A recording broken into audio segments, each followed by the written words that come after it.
time now I've been trying to write about our songs, but I can't. But I'm going to try again. I lived for our songs my whole life, and I love them more than dearly. These songs were written in the 20th century mostly, and the early 21st. The songs that made you feel that everything was not enough. It saturated life with an airbrush of jewelry and infinite sexual feelings. It kept you up all night. That were more in their sound like the night's out. They were better than fucking. They made you want to die in their arms everywhere. I loved and admired them too much. I heard our songs before I ever knew their names through my brother and my mom and my dad. They said our songs were great, so I believed them. The first of our songs I ever loved was Sir Duke. I heard it through the walls in the house.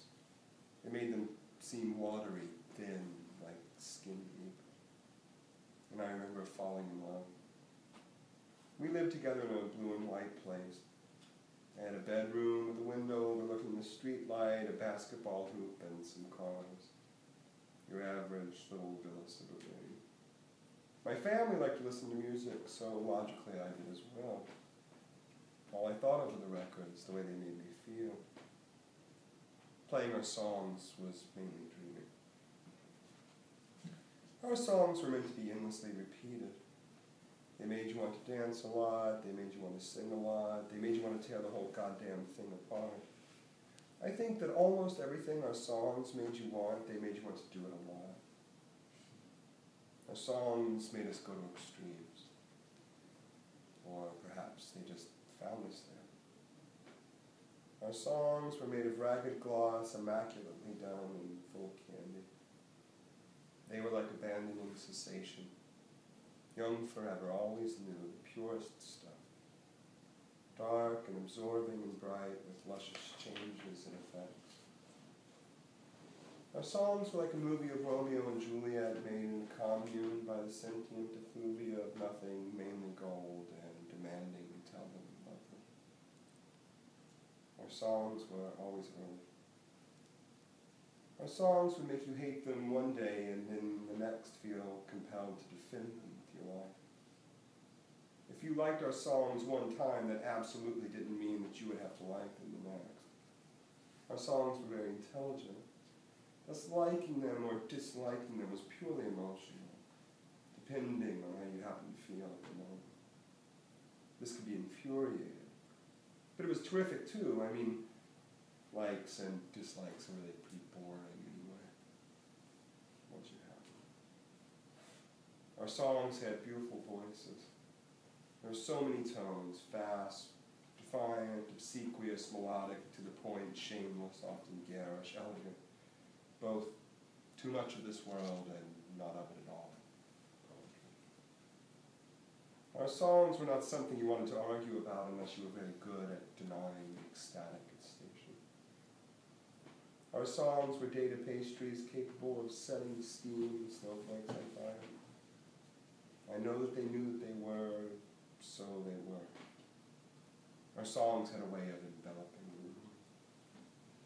It's weird now to think of our songs as being short, but I think that they were not short really, but brief.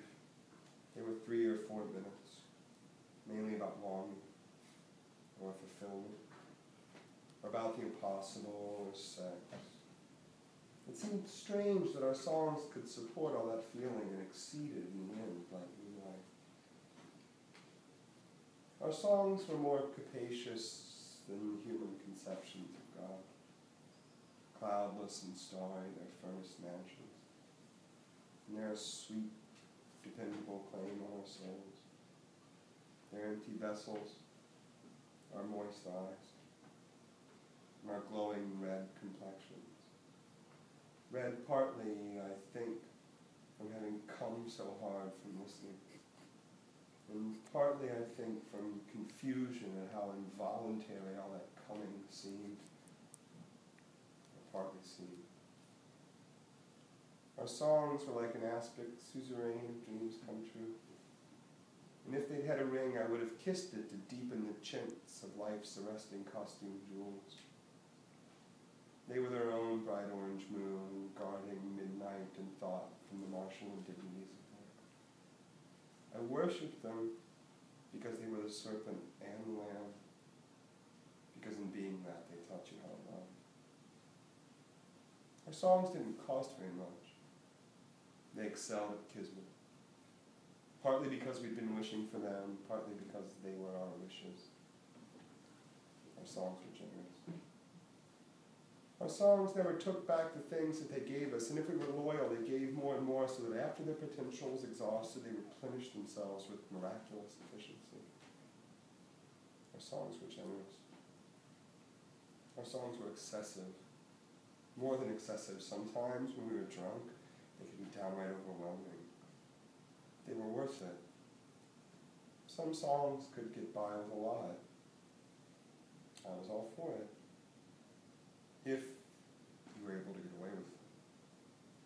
Our songs could get away with it. They did. Our songs were our confidants. They were invincible. Or so it seemed when crying on their shoulder. Mostly they were cartoons. Our songs would do the drawing first, and we'd fill in the balloons instantly on the spot. It was all very us. Our songs were somehow very vulnerable. At the same time, there was an air of confidence and superiority about them. This combination was electric. Our songs loved our money. Electronics, heartsick lovers, the formulaic, world city, summertime, noise, generalities, etc. Our songs could barely demonstrate euphoria without making good on the promise of its end. Our songs made privations of happiness a flesh wound, and this was how they showed us what we'd lost. Frail and light, a long kiss, an insidious demeanor, always thrust forward, eyes closed, a dumbstruck look, casual, confident. I know you are listening. Our songs were an ocean of Rolsh and Campari. On cold winter nights, we swam in it naked and warm so as to not be scared to death. I remember our songs were always coming back to life. I tried to write a poem somehow, especially for them, especially good, and it turned out awful. Now I want to stop all this our songs stuff and tell you what the songs mean to me. Now, personally. I wrote in a diary long ago that if I were to have a deity, it would be our songs. I do. And it's them. Because our songs really were life, which, as you know, was not so pretty, hurt in that way. It's very time-consuming. Often, my feelings material was lost in the search for magnanimous expression. When our songs got angry at the world, they lost their temper. When our songs were unhappy, they cried. If our songs loved you, you knew it. Our songs had a natural gift, I assume it was natural, of being able to be themselves, whatever that might mean. Our songs showed their feelings. Our songs needed people, and they needed people to need them. Who doesn't? But our songs let it be known. Our songs admitted to being human. Perhaps, I hope they were even proud of it. The most important thing I'm still learning from our songs is just do whatever you want to do and don't learn to each other. Our songs have the most infuriating way of making everything sound so simple. Thinking about our songs makes me think about myself, or what it felt like to have one in that old-fashioned way. I'm thinking of the people I love, how I failed them, never telling them I needed them so badly. How greedy it was to be blasé. And I'm thinking how our songs were just the opposite. They demanded a lot of people, emotionally, and in other ways too. I'm thinking, perhaps, that our songs were just these sequin-studded mental water features.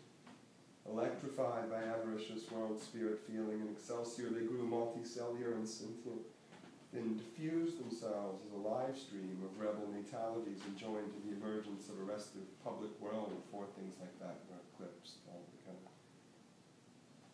I'm thinking, once again, about our songs.